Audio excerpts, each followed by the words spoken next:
सिमी ने भगाया रोमी को इशिता के चंगुल से। जी हाँ दोस्तों, जब पुलिस वाले इन्वेस्टिगेशन कर रहे होते हैं कि आखिर इनकी ये हालत किसने की है, रमन कहता है वहाँ पे आपको कुछ सबूत मिले हैं, लेकिन वहाँ कोई भी सबूत नहीं रहता। सभी मिलने पहुँच जाते हैं हॉस्पिटल में जहाँ पे वो पड़ी रहती हैं। इशिता की आंखों में आंसू होते हैं।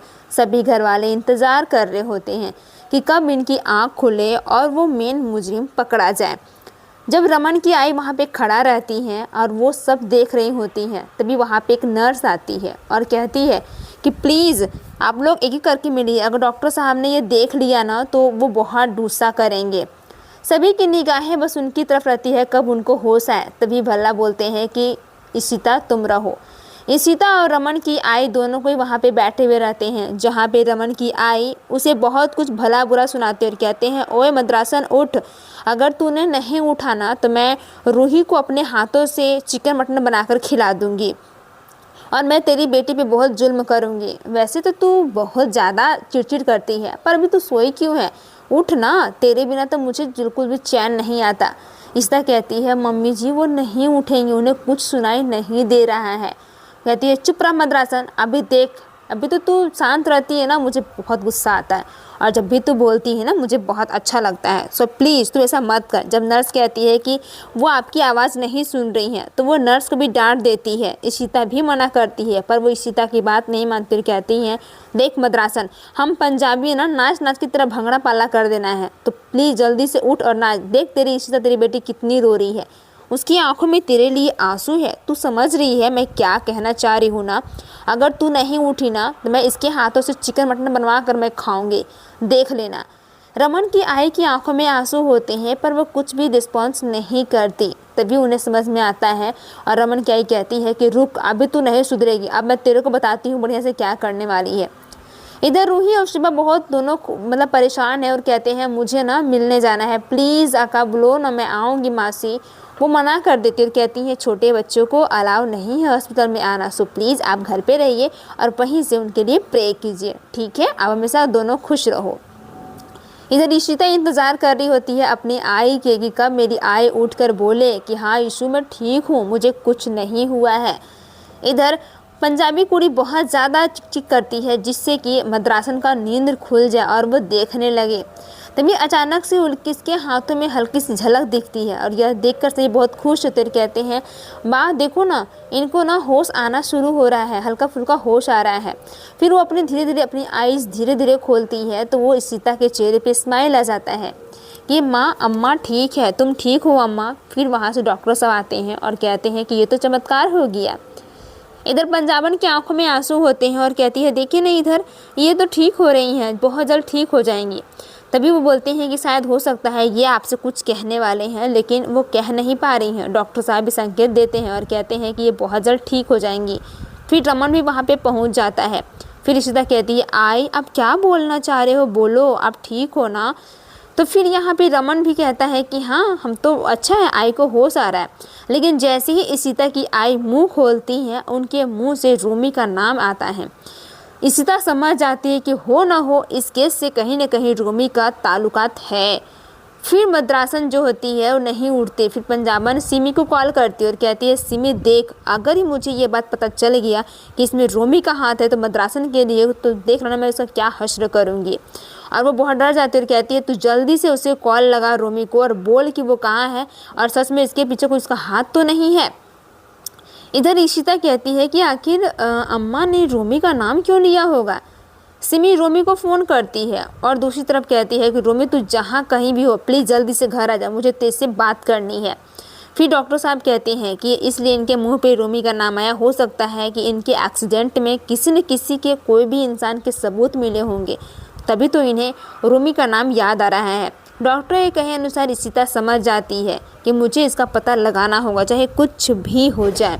और इधर इशिता के मन में बहुत सारे सवाल होते हैं तो वो कहती है रमन आप आई के पास रहना, मैं थोड़ी देर के लिए जाती हूँ, आई के घर पे कुछ कागजात हैं मुझे लेके आना है, आप अच्छे से उनका ख्याल रखना।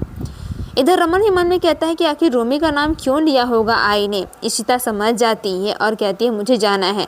इधर रूही का रो रो कर बुरा हाल हो रहा होता है। शिब्बू और रूही दोनों रो रहे होते हैं और जोर चिल्लाना शुरू करते हैं। फिर वहाँ पे आती है दाई और कहती है कि आप दोनों को चिल्ला चिल्ला कर रोओगे तो आपकी आई क्या सोचेंगे, बोलेंगे आप लोग गंदे हो, बैड बॉय बैड गर्ल्स हो, ये अच्छी बात नहीं है ना। आप यहीं से प्रे करो आपकी आई सब कुछ जल्दी से जल्दी नानी ठीक हो जाए।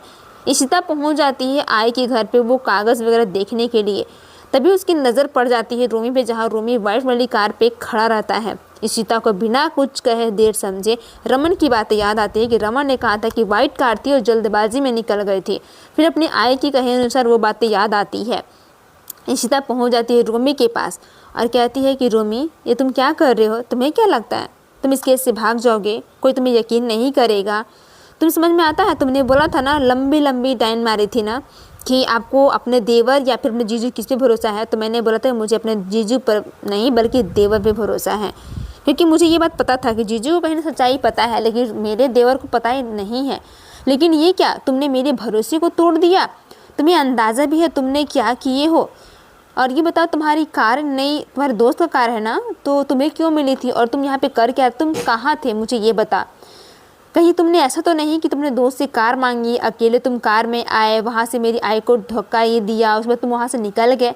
सिमी आती है उसका पक्ष लेती है तो इशिता कहती है सिमी पूछो ना अपने भाई से कि कहाँ थे, हाँ बताओ बेटा कहाँ थे तुम, अगर तुम थे तो तुम्हारे दोस्त का नंबर तो पता होगा ना, लाला मोबाइल तो मुझे बात करनी है। लेकिन वो लड़खड़ा रहा होता है। फिर सिमी कहती है कि बस करो, अब इस पर कितने इल्ज़ाम लगाओगे, इसने कुछ नहीं किया है। और रोमी कुछ लड़खड़ाते हुए वर्ड बोलता है जहाँ इशिता का फ़ोन आता है। इशिता वहाँ से जल्दबाजी में निकल जाती है और कहती है मैं तो अभी जा रही हूँ, पर फिर ही मैं तुम्हारे लिए ज़रूर पूछूंगी। इधर सिमी भी डरी हुई है और वहाँ से रोमी को लेकर अपने घर में चली जाती है कमरे में और उसे पूछना शुरू कर देती है, रोमी क्या वाकई में ये बात सच है, तू बता कि बात क्या है, और है तो प्लीज़ यहाँ चल जा वीटू के घर, अपना जो फार्म हाउस है ना वहाँ जाके, अगर तू भाई के हाथ लगा ना तो फिर देखना तेरा हश्र क्या होगा।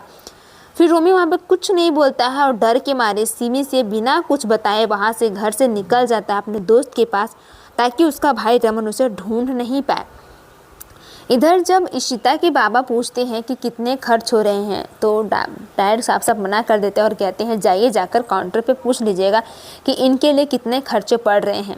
रमन वहाँ से कहता है कि अब मुझे यहाँ से जाना चाहिए और वो अब देख रहा होता है कि बाबा किस प्रकार से डॉक्टर से बात कर रहे होते हैं तो वो समझ जाता है। इधर सभी कहते हैं कि आप लोग घर जाइए, एक एक करके आप लोग आ जाइएगा। जब रमन इधर इशिता के बाबा पूछते हैं कितने खर्चे हुए हैं तो 8 लाख अमाउंट बताते हैं। तभी रमन वहाँ पहुँच जाता है और कहता है बाबा इनका सारा बिल पे मैं करूँगा, सो प्लीज़ आप निश्चिंत रहिए। यह देखकर वो उनके गले लग जाता है और कहता है कि मैं आपका बेटा नहीं हूँ, वो मेरी आई नहीं है। यह देखकर बहुत ही अच्छा लगता है। पर इशिता जब यह चीज़ देख लेती है तो उसे बहुत अच्छा लगता है कि रमन ने सब कुछ अच्छे से संभाल लिया है और उन्हें अच्छे से रिकवर भी हो रही हैं, वो जल्द से जल्द ठीक हो जाएंगी। लेकिन इशिता के मन में वही सारे सवाल गूंज रहे होते हैं कि आखिर रमन यानी कि रोमी का नाम आई ने क्यों लिया होगा। जरूर हो ना हो रोमी का इस केस से ज़रूर ताल्लुकात है। वहीं आगे एपिसोड में दिखाया जाएगा इशिता रमन को मनाने की कोशिश करती है। रमन कहता है मेरा भाई क्रिमिनल नहीं है, तुम्हें जो सोचना है सोचो। तो क्या वाकई में रमन को एहसास होगा कि रोमी की ये सारी गलती है। देखने के लिए वीडियो को लाइक कर लें, चैनल को सब्सक्राइब कर लें और यदि आप देखना चाहते हैं तो जियो प्लस हॉटस्टार पे अवेलेबल है, आप वहाँ से भी देख सकते हैं।